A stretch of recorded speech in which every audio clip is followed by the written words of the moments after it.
Greetings, everyone, and hello from Germany, from Ayya Phalanyani of Ananda Vihara.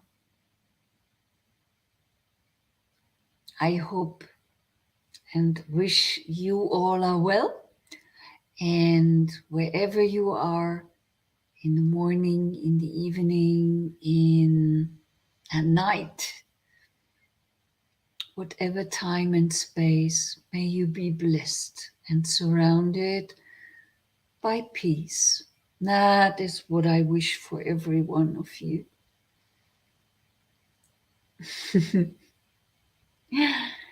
Very happy to see you all coming in, but since a few people are always dropping in late, we start with our usual, with our common just relaxation. So, in preparation for the listening of the Dhamma, however you sit, however long and good you can sit. If you sit on a chair or cross-legged on the floor, or even if you're sitting on a sofa,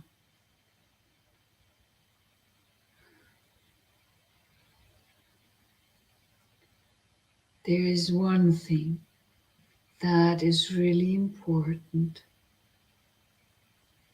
There are more things that are really important, but the first thing is that you bring your back, your column vertebral, into an upright position, and that you relax every muscle, every sinew, every cell, that you do not need to keep your body upright.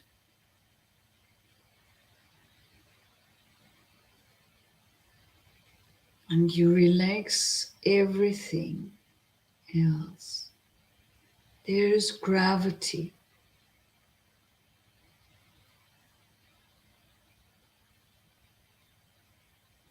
And things can just, when they are relaxed,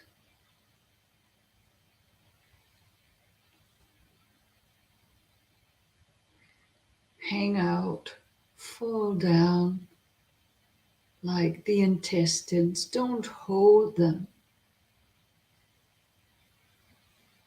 Just relax, breathing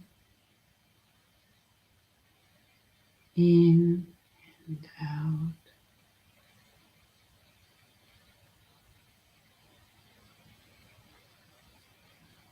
And relax your belly while doing so. Put your focus on the belly.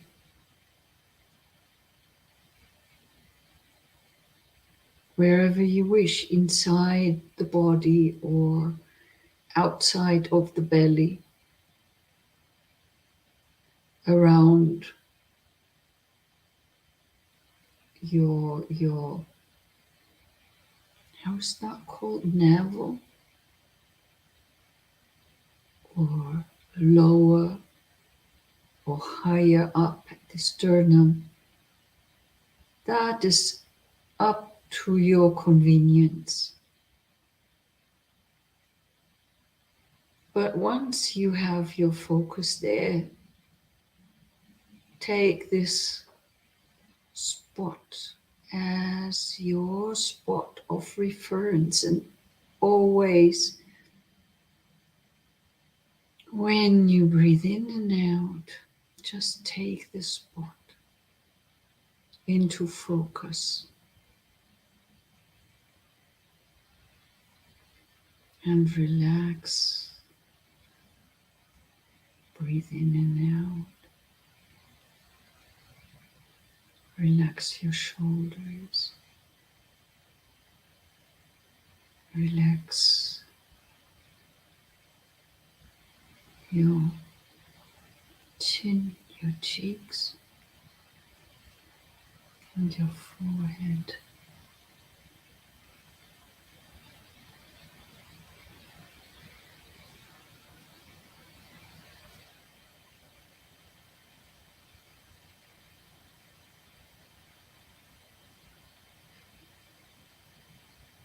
And you don't need to do anything. You just sit there being relaxed, having an open heart and an open mind, so that the Dhamma that is given to you can just drip in and fill your heart and fill your mind.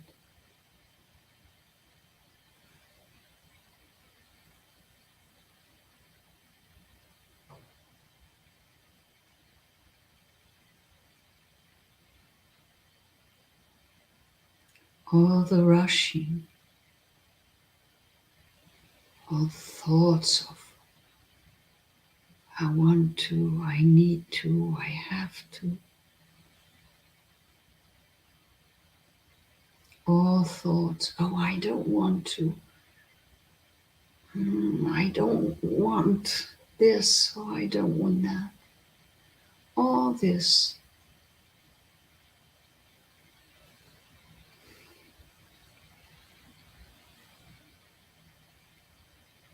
let it just happen.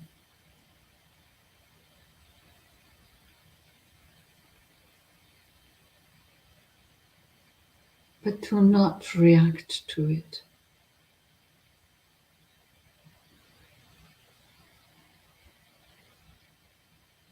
It happens,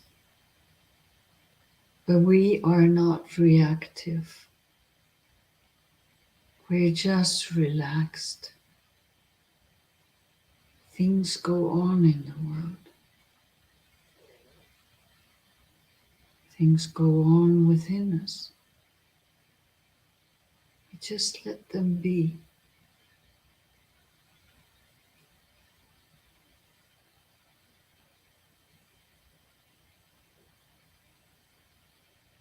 And listen softly, smoothly, breathing to the Dhamma.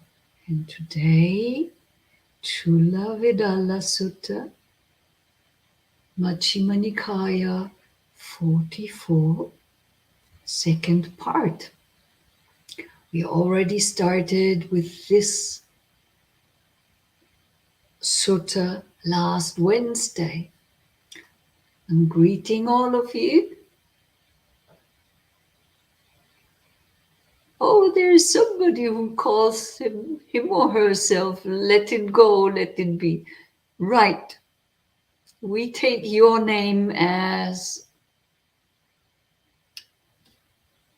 what we do now, right? So, blessings to you all. Namo tassa bhagavato arahato samma sambuddhassa. Namo tassa bhagavato arahato samma sambuddhassa. Namo tassa bhagavato arahato samma sambuddhassa.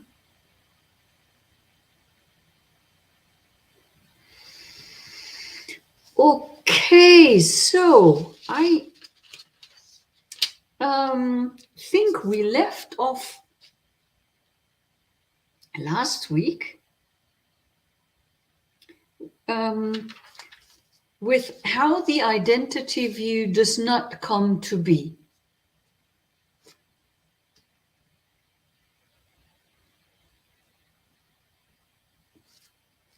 I think that was what we talked about last. First, we discussed identity and what that is.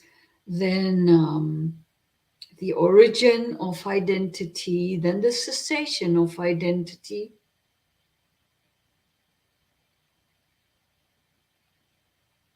And then Visakha, you remember, this whole sutta, this entire sutta is about a former husband and wife, she now being a bhikkhuni, and Arahanta, he being a householder, and they discuss the Dhamma. It is said that she was an Arahant, which is pretty obvious as far as I can understand. It is also said that he was a non-returner. We just have to trust that this is how it is. But these people discuss the Dhamma. And I would say, at least, although Visakha questions a lot, he must have had some experience. If he was not a stream enterer or a sakadagami or an anagami, he had some experience. That is for sure. How far that goes, I cannot say. And the last question we discussed was, how does identity view not come to be?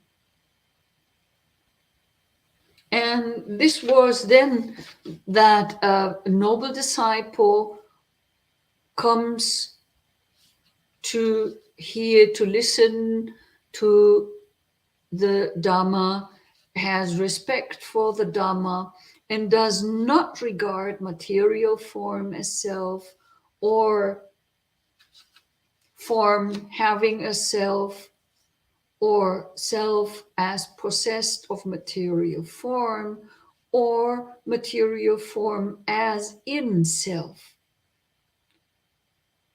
And this he does for that person who is beyond, going beyond the identity view, regards with every little detail of the five khandhas. And thus, identity view does not come into being. Now, the next question Visakha is asking Dhammadina Bhikkhuni, Lady, what is the Eightfold Noble Path? Friend Visakha, it is just the Eightfold Noble Path. That is right view, right intention, right speech, right action, right livelihood, right effort, right mindfulness, and right concentration. And I imagine Visakha asking in hopes of some hint what this Eightfold Path might be and what you go through, and kind of, when you ask, what is this path like? So, and she says, well, it's just that. And pulls him, so to say, into reality and pulls him to the present moment and to a very basic, fundamental, not basic, but fundamental truth. It is just that. The Eightfold Noble Path is not more, is nothing mysterious, is nothing difficult, is nothing to be said, oh, you have to be so and so, and you have to be almost enlightened to start with. It's none of that. It's just that. And you start wherever you start, however you can. Then he asks, Lady, is the Noble Eightfold Path conditioned or unconditioned? Visakha, the Noble Eightfold Path is conditioned. And that is, one could know because everything is conditioned except for Nibbana. Well, even Nibbana has the condition that you need to strive hard for it to so that you can experience it. So there is not much that is not conditioned. And so the Eightfold Noble Path is conditioned as everything else. Then again, he asks, Lady, are the three aggregates included by the Noble Eightfold Path, or is the Noble Eightfold Path included by the three aggregates? And now, before we were talking about the five aggregates and the five aggregates of clinging, and now he comes with the three aggregates. And that is because the word khandha is just a very normal, seems to have been a very normal word for like things like groupings or piles. So you could say a group of many things. And so in the same way, the khandhas can be five, and then it refers to a body and mind conglomerate. And magga is also just a word for the word for the English word path. So it's very common. It's common language. There is nothing to it. There is not the Dhamma in the word, but we put it in the context of the Dhamma by what we do with it. And so the three aggregates are just through a grouping of three things. And you might have heard of the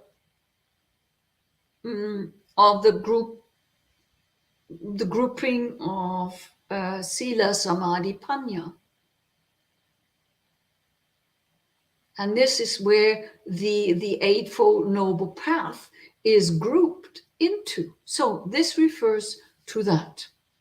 The three aggregates are not included by the Noble Eightfold Path, friend Visakha, but the Noble Eightfold Path is included by the three aggregates. And here it comes: right speech, right action, and right livelihood. These states are included in the aggregate of virtue. So they will have the first group of sila. Right effort, right mindfulness, and right concentration. These states are included in the aggregate of concentration. So in the other group, samadhi, right view, and right intention. These states are included in the aggregate of wisdom. So that would be panya. And if you listen to the senior forest monks, for example, but all monks always speak about sila, samadhi, and panya. And because that is the way of our practice. These are for our better memory, maybe, three things that we can easily remember, Sila Samadhi Panya, or I couldn't remember them that easily in English, but virtue, concentration, and wisdom, they are. So, and if you then ponder a little bit, it does make sense why these things are in those groups. But I don't want to talk about any further on the Eightfold Noble Path, because I think we have talked a lot about it. And what comes next in this sutta is very interesting. So we continue with the next question of Visakha. Lady, what is concentration? What is the basis of concentration? What is the equipment of concentration? What is the development of concentration? Very important questions, of course. And there she says, unification of the mind, friend Visakha, is concentration.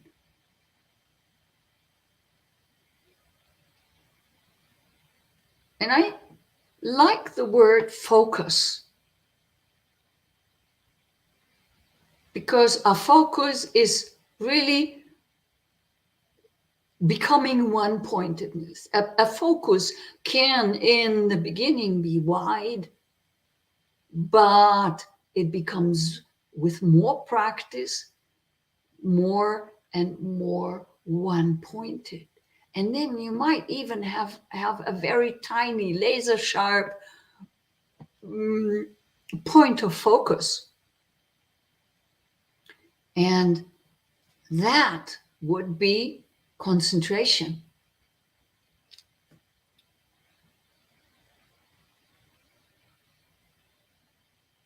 So, samadhi, the unification of mind. Here, the next, the four foundations of mindfulness are the basis of concentration. Here, many translators write basis of concentration. Translate the question of Visakha as basis of concentration. In reality, or in Pali, there is samadhi nimitta. So that would rather be a sign of concentration. And both makes its own sense. So you have the four foundations of mindfulness. You remember them: body, feelings, heart, mind, and dhammas, the thoughts, mental formations. So these four foundations are what we can focus on. So we are focusing like really, really one-pointed. Each and every single moment we can focus very highly focused and strongly one-pointed. We can bring our attention to one of the four foundations of mindfulness. It is one way to practice that you have only one thing and nothing else but that thing. But you can also be very, very concentrated when you have a sharp, really sharp awareness and high concentration together, and can know every little detail that is going on within your body or around your body, wherever you focus on. And the things that you focus on could be called signs, could also be called basis.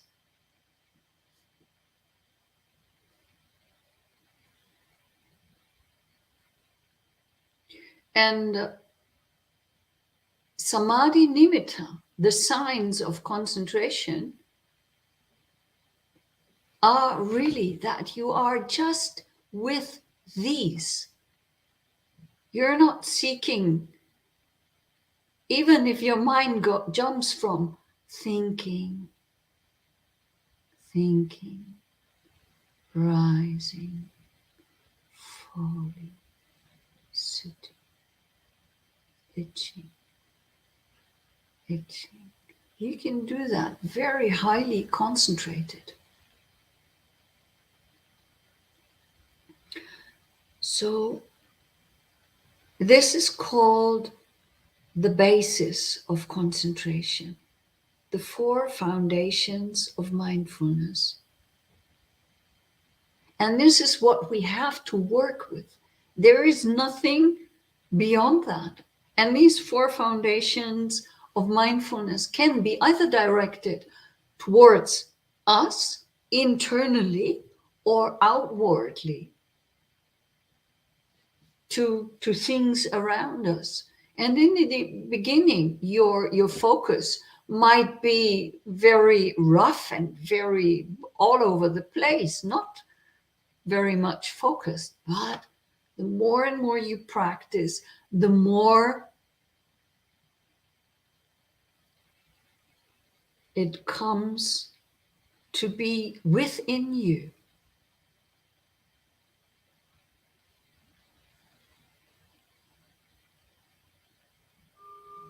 And then you could just be aware of your breath and hearing, thinking. So I have my phone right here next to me. There was a message coming in. What happens? There is an ear contact.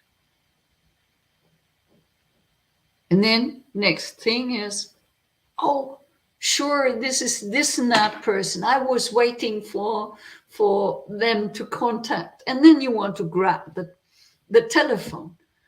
Or you just stop it there because you're focused, you're concentrated, and you do not need to react immediately.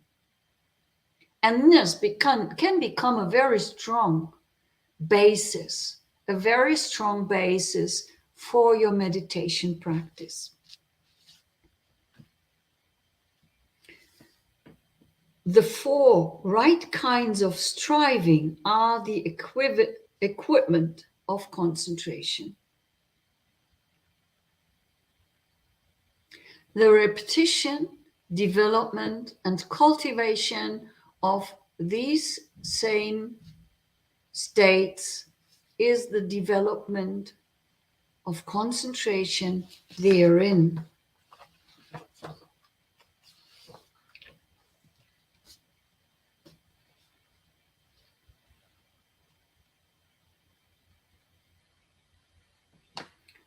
So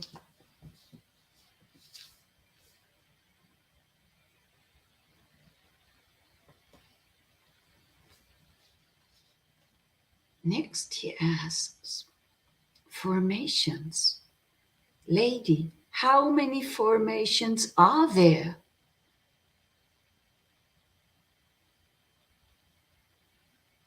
And she says, there are these 3 formations, friend Visakha: the bodily formation, the verbal formation, and the mental formation.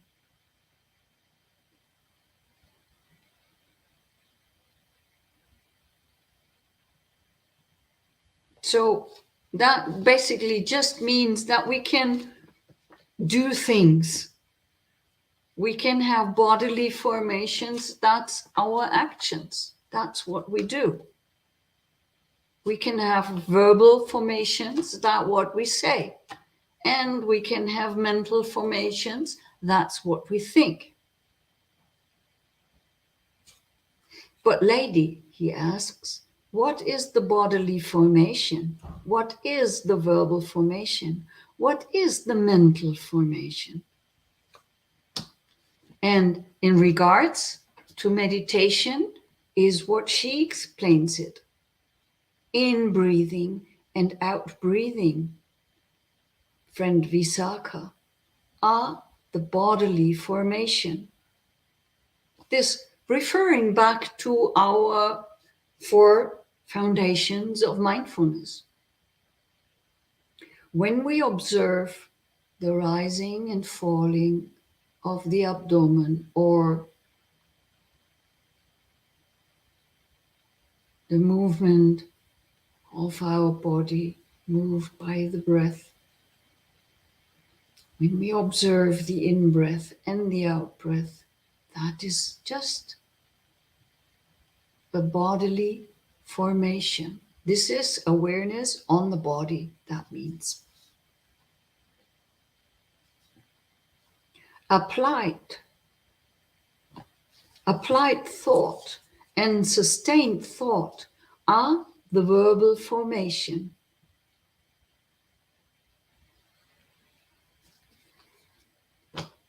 Applied thought and sustained thought is a vitaka and vichara. And this is, we know this from the jhanas. This is something that happens when you gain the first jhana. So your concentration becomes high, very dense, very focused. But there's still applied thought. So you apply your mind to the breath, to the in-breathing and to the out-breathing. And you, with high concentration and a high awareness, your awareness is knowing the breath. The concentration keeps it there. If your concentration is not strong, you go astray and you forget about that you are focusing on the breath, and you just follow your thoughts, for example. So you need this applied thought. You apply it once to the breath. That is applied concentration. Then you sustain your focus there. And with awareness, you know the entire breath, from the beginning, in its middle, and its end.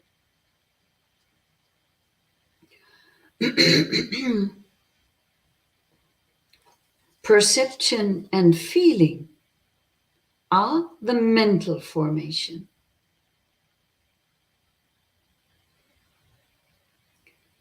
This all in regard to our meditation practice with the 4 satipatthana. But lady, why are in-breathing and out-breathing the bodily formation? Why are applied thought and sustained thought the verbal formation? Why are perception and feeling the mental formation? Friend Visakha, in-breathing and out-breathing are bodily. These are states bound up with the body. That is why in-breathing and out-breathing are bodily formations. So she says, this is just the body. It happens in the body, so it's body. There is no secret. There is nothing special. It's just that.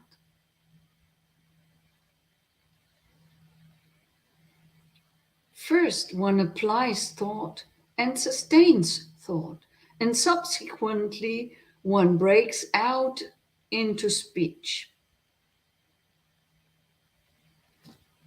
That is why applied thought and sustained thought are verbal formation. So if we don't do, if we don't get into the first jhana, mental storms start. We start thinking, and then we would start talking. So we need this applied and sustained thought to be directed into meditation, onto our meditation practice.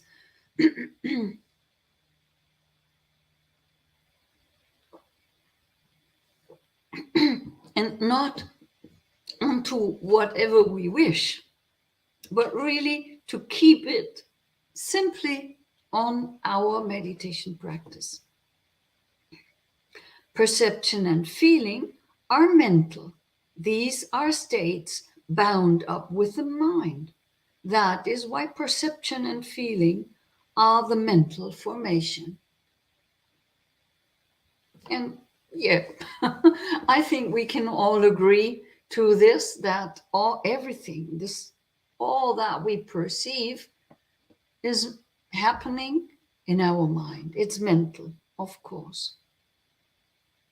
And feelings, interestingly, also are mental. They are happening not somewhere out there or in our hearts. It's a mental ongoing.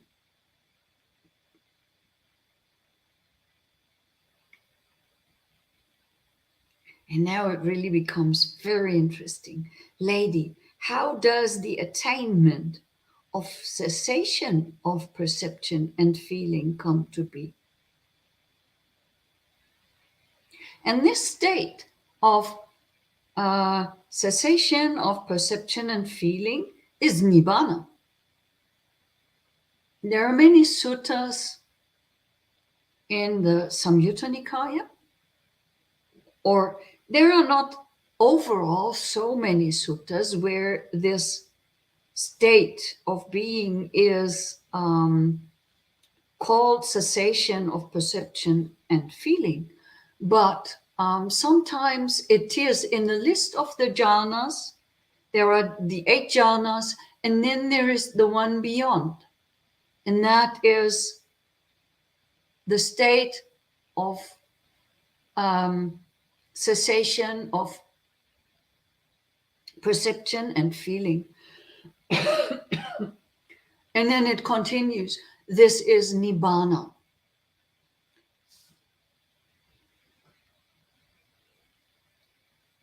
So when we stop by focus, by applied and sustained thought on our meditation practice, then this could happen. Nibbana could happen. The cessation of perception and feeling. And in a sutta just before this one, in the Mahavedalla Sutta, 2 arahants are talking about this very same state of mind, nibbana. And I call it a state of mind somewhat provoking. And there, the mind is, according to these 2 arahants, is actually not there. What they discuss the difference between somebody who is dwelling within this state and somebody who is just dead. And Sariputta says, well, the difference is the person who is dead cools is just a corpse, and there is no heat within this body. But one who sits in this state may look as if he is dead, but there is still the warmth, and the warmth doesn't go away. So, this cessation of perception and feeling is equal to Nibbana. So this is what we want, actually. This is where we, well, maybe you not. And JP, we don't discuss that here or now. This is about the Majjhima Nikaya, Sutta number 44. We're not going to discuss God now. So she says, so Bhikkhuni Dhammadina says to her former husband Visakha, friend Visakha, when a bhikkhu is attaining the cessation of perception and feeling, it does not occur to him, I shall attain the cessation of perception of feeling, or I am attaining the cessation of perception and feeling, or I have attained the cessation of perception and feeling, but rather his mind has previously been developed in such a way that it leads him to that state.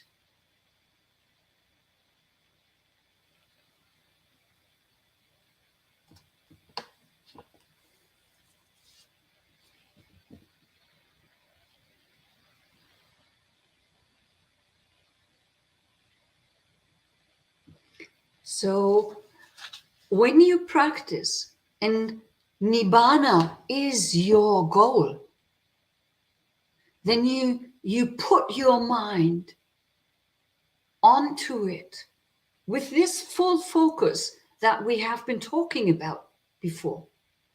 And you apply your mind, you sustain your mind, you prepare yourself for it mentally. You put away with all thoughts. You need to become still, and you would gain stillness and upekkha to some extent. This is the preparation Bhikkhuni Dhammadina is talking of. But rather his mind has previously developed in such a way. That is our preliminary duty.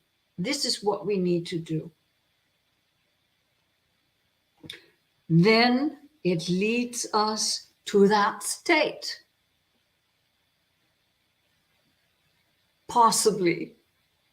My teachers always said, you only get out what you put in. So you need to put in your whole life.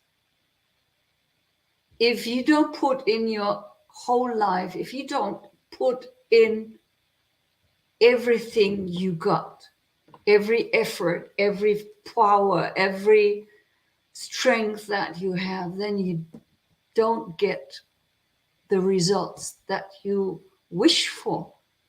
Wishing for it is not enough. You must be willing to give everything you have, even if it were your life. Then you might be in a position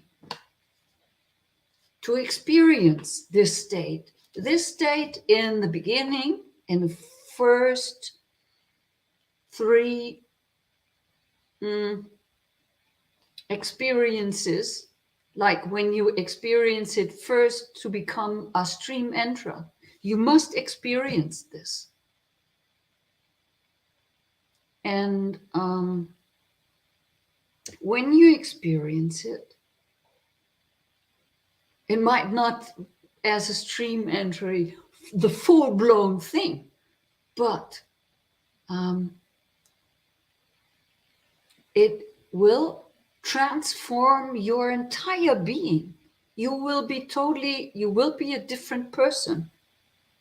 And it's not that you say, oh, I'm going in, I'm going out, and I'm doing this, and there is nothing that you feel or perceive when you are within this state. Jita has a question. Ayya, in the state of cessation of feeling and perception, does the watcher consciousness exist? No, there is no watcher. I just even in the state when it comes to the 8th jhana, the state of neither consciousness nor non-consciousness.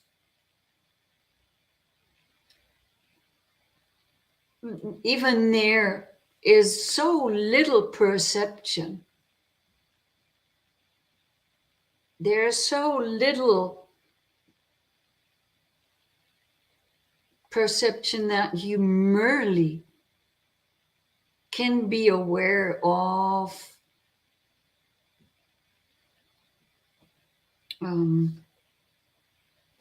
yeah, it's difficult to explain,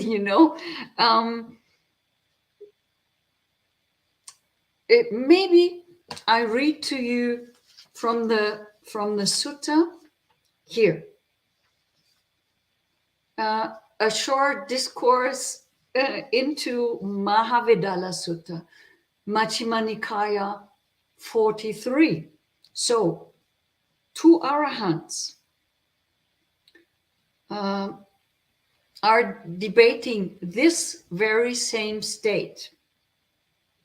And I'm just reading it, right? Friend, are vital formations things that can be felt, or are vital formations one thing and things that can be felt another? Vital formations, friend, are not things that can be felt. If vital formations were things that can be felt, then a bhikkhu who has entered upon the cessation of perception and feeling would not be seen to emerge from it. So that would mean if there wouldn't be the vital formations, and you would enter that state, you would be dead. But it's not so. So they discuss further. Because vital formations are one thing and things that can be felt another, a bhikkhu who has entered upon the cessation and of perception and feeling can be seen to emerge from it. So what that means is you exist still as a body, and the body is still alive, but you may not know.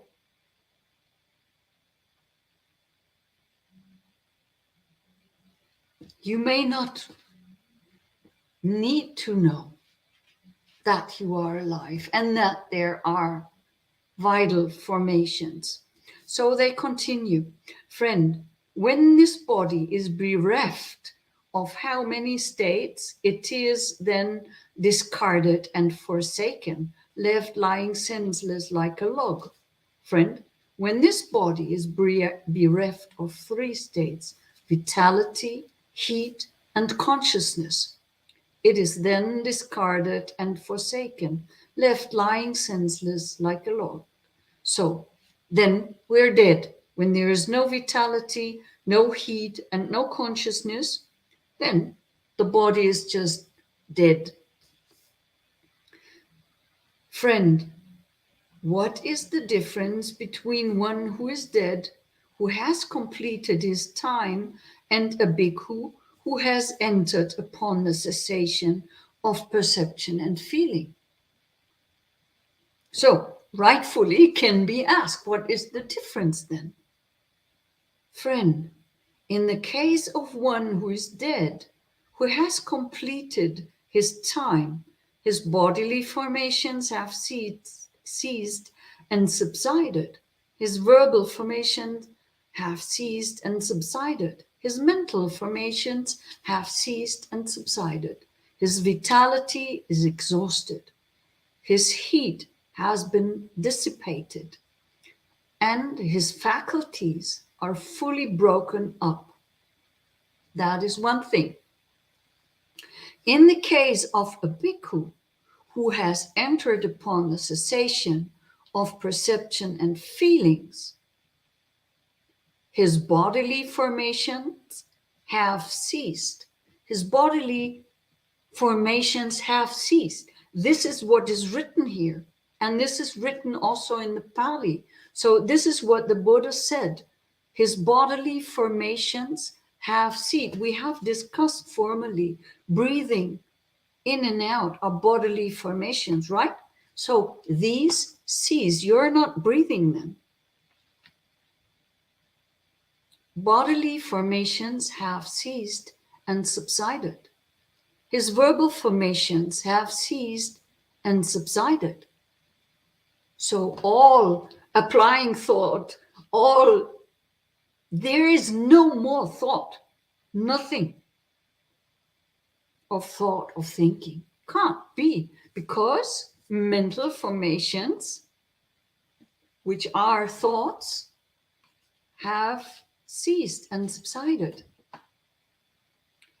But his vitality is not exhausted. His heat has not been dissipated, and his faculties become exceptionally clear. So when one sits in such a meditation, you would think that person is dead, because you can't feel a heartbeat, you can't see a breath, but the body would be warm, would be still warm. And when that person emerges,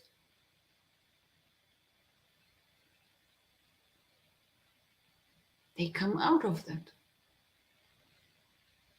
And the faculties are exceptionally clear. This is the difference between one who is dead, who has completed his life, his time, and a bhikkhu who has entered upon the cessation of perception and feeling.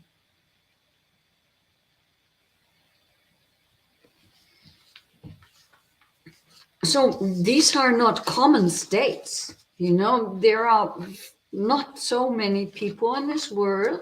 There are people, of course, but there are not like you go on a retreat and experience this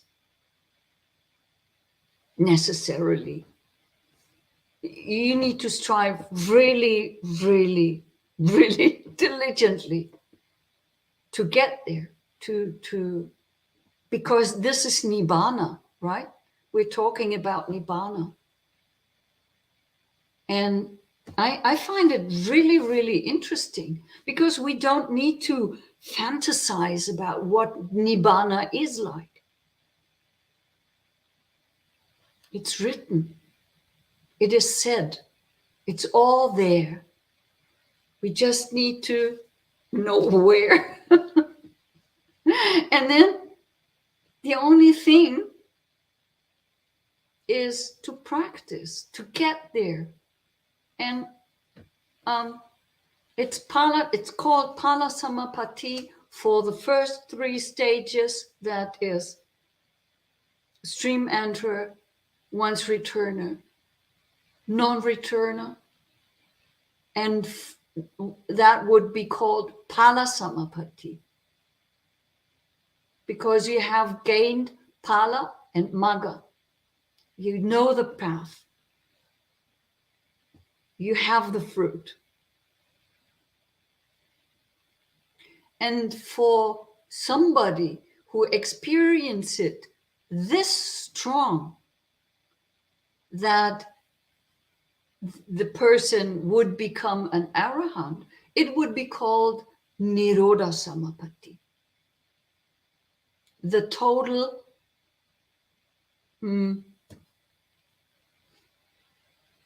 now I don't know the word in English for it. Oh dear. Oh.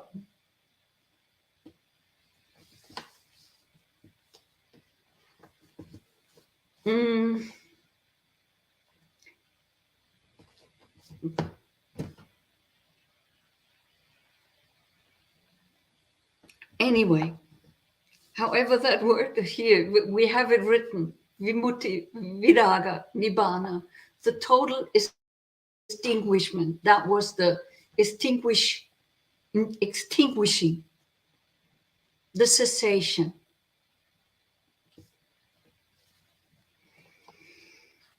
And they continue to talk about the cessation, but I would rather leave that for next week. I think this is enough information for today.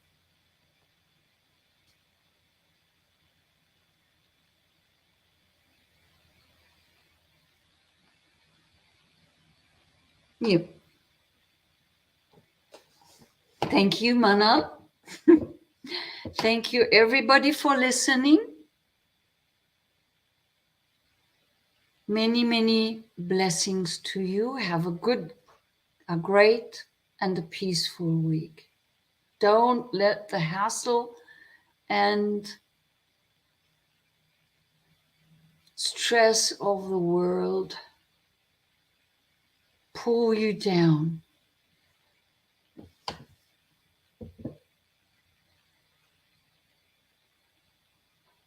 Sapitio vivachantu sabaroko vinasatu mate bhavat bandarayu sukhi dikayu ko bhava abhivadana silisa nicham tapachaino chatharu dhammavadanti hayu one sukhan. Be well, everyone. Metta to you also. Bye bye.